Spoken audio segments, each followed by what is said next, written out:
Ok, pessoal, então vamos dar sequência então às nossas questões, vamos para a questão número 12, beleza? Vamos ler a questão? Questão 12. Em 1872, Robert Angus Smith criou o termo chuva ácida, descrevendo precipitações ácidas em Manchester após a Revolução Industrial. Trata-se do acúmulo demasiado de dióxido de carbono e enxofre na atmosfera que, ao reagirem com compostos dessa camada, formam gotículas de chuva ácida e partículas de aerosóis. A chuva ácida não necessariamente ocorre no local poluidor, pois tais poluentes, ao serem lançados na atmosfera, são levados pelos ventos, podendo provocar a reação em regiões distantes. A água, de forma pura, apresenta pH 7 e, ao contatar agentes poluidores, reage modificando seu pH para 5,6 e até menos que isso, o que provoca reações deixando consequências. Muito bem, estamos falando aqui de um fenômeno climático conhecido como chuva ácida, ok? Que nada mais é do que um processo de acidificação da água da chuva. Cabe lembrar que toda chuva, ok? Ela é uma chuva ácida, beleza? Como assim? Pô, mas toda chuva é chuva ácida? Sim, nenhuma chuva tem um pH perfeito, ok? Puro, ok? Ela está acidificada, só que a chuva que cai muitas vezes, né, nas regiões em que não há grandes corrosões, grandes acidificação dessa chuva, ela se forma a partir da combinação com o carbono. Aí forma a água, se combina com o carbono e vai gerar o quê? O ácido carbônico, ok? Que é muito fraquinho, ok? É muito fraquinho, mas existe um nível de acidificação. Mas essa chuva ácida, como é conhecida, né, e foi lá instituída em 1872 por Robert Angus Smith, ok? É uma chuva com um pH bem mais baixo, ok? Que pode ser de 5,6 e até menos do que isso, como diz o texto, ok? Então, o nível de acidez dessa chuva, ela é muito mais alta, ok? E pode ser muito corrosiva e poluidora, como nós vamos ver, por exemplo, nesse esqueminha que eu acabei preparando para vocês. Ora, como é gerada a chuva ácida, ok? Simples, há uma combinação, ok? Que é a partir da poluição do ar, né, pela emissão de gases, ok? Principalmente do dióxido de carbono, o trióxido de nitrogênio, o próprio gás carbônico é liberado para a atmosfera pelos carros, pelas fábricas, ok? Principalmente. Eles entram em combinação com a chuva, ou principalmente com a água, né, que está em suspensão na atmosfera. Essa mistura vai gerar várias soluções. E aí, quando gera o ácido carbônico, que eu acabei de falar, que é muito fraquinho, uma acidificação muito fraca, né, tá tranquilo. Mas quando gera o chamado ácido sulfúrico, né, que é o mais conhecido aí, que tem um nível de acidificação muito alto, ok? E também o ácido nítrico, são outros, um outro tipo de ácido formado, e também não está descrito aqui, mas temos o ácido nitroso, ok? Que são esses três tipos de ácidos, os principais, né, que causam problemas sérios aí, ecológicos, de ordem também social, na própria cidade, ok? Que vão gerar uma série de problemas, ok? Então, ácido sulfúrico, ácido nítrico e o ácido nitroso, beleza? Qual o problema deles? O principal problema deles é o seguinte: quando essa chuva ácida cai em regiões florestadas, ela acaba destruindo a vegetação, ela mata a vegetação, ela contamina os solos, porque o solo fica muito acidificado, se torna um solo ácido. Essa água que vai percorrendo pela montanha e cai em regiões de lagos, ok? Rios, mares, e há uma acidificação desse lago, há uma acidificação desse rio, ok? Que vai provocar, obviamente, a morte da fauna aquática naquela região. Beleza? Então, uma série de problemas gerados a partir da chamada chuva ácida. Beleza? Mas vamos continuar lendo a questão. Vamos lá. O texto aponta para um fenômeno atmosférico causador de graves problemas ao meio ambiente, como eu acabei de falar. A chuva ácida. Pluviosidade com baixo pH.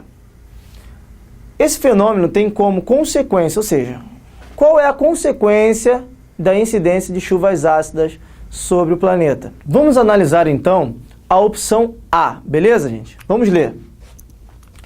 Opção A. A corrosão de metais, pinturas, monumentos históricos, destruição da cobertura vegetal e acidificação de lagos. Gente, essa opção A está completamente correta, tá? Porque todas as consequências da chuva ácida foram enumeradas nela, ok? Corrosão de metais, portos, aeroportos nas cidades, ok? Pontes que têm estrutura metálica são afetadas, ok? Por essas chuvas ácidas, ok? Pinturas, monumentos históricos, praças públicas são afetadas, né, pela acidificação dessas chuvas. Há uma destruição da cobertura vegetal e, consequentemente, também a acidificação de lagos, levando à morte da fauna aquática, ok? Então, a opção A, gente, está completamente correta, está casando certinho com os conteúdos estudados, beleza? Mas vamos seguir analisando as outras questões, beleza? Vamos lá, opção B. A diminuição do aquecimento global, já que esse tipo de chuva retira poluentes da atmosfera. Parece até que tem uma certa lógica, mas na verdade está completamente errada. Por quê? Primeiro que o próprio ciclo da água, né? Pode haver a retirada desses poluentes, mas depois, com o próprio ciclo da água, elas vão voltar, esses poluentes vão voltar. Então não tem uma lógica aí de diminuição do aquecimento global, ok? E fora que a emissão de gases vão continuar de forma muito elevada, né, sendo jogadas no ar. Então não há uma diminuição do aquecimento global por conta da chuva ácida. Na verdade, não é uma solução, vamos ter agora chuva ácida para resolver o problema do aquecimento global. Não tem nada a ver uma coisa com a outra, ok? Então essa opção está completamente equivocada. O que nos leva à opção C. A destruição da fauna e da flora e redução de recursos hídricos com o assoreamento dos rios. Bom, a opção C começou muito bem, mas terminou muito mal. Opção C. Destruição da fauna, ok. Destruição da flora, ok. Redução dos recursos hídricos, ok. Acidificação dos rios, dos recursos hídricos. Só que não tem nada a ver com assoreamento dos rios, ok? Assoreamento é o quê? É quando você perde aquele espelho d'água, ou seja, o fundo do rio, né? Ele vai subindo pela deposição de sedimentos, areia, terra, outros tipos de poluentes, né? Eles vão subindo, o espelho d'água está aqui. Chega uma hora que o fundo do mar está tão poluído por dejetos, pode ser esgoto, pode ser o que for. Chega uma hora que ele acaba com... Ele emerge, ok? Ele vem à tona, ele vem à superfície, beleza?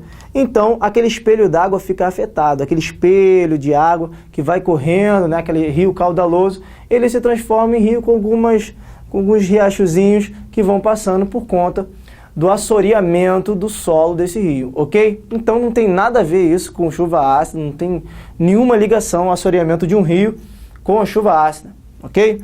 Então a opção C, completamente equivocada. Opção D.